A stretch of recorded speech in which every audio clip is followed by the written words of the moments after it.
علت میگم بچمو، علت میگم بلمو، علت میگم بچه جونم علیا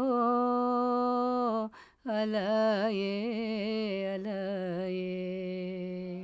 سخنی که مادر به فرزند میگوید، نه زنت میگوید، نه دخترت میگوید، نه پیسرت میگوید، نه نبیره و ابیره اگه کسی دیگر. با فرزند 100 برای مادرت باشد، برای او تو کودکی.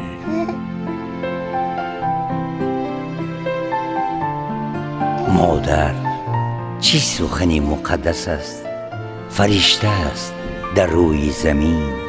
مادر تمامی هستیش را به فرزند می بخشد، به دست جگربندش چراغ عقل و دانش و خیرت را می دهد تا که در زندگی راه گم نزند.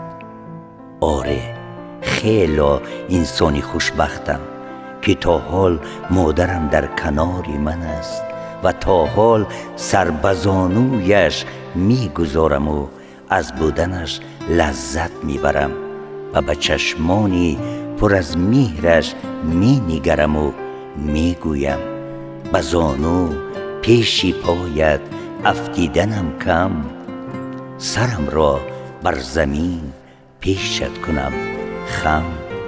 مادر قیمتترین نعمت روی دنیا، سرچشمه محبت بیکنار، چشمه مصفا و مخزن گنج فرزند.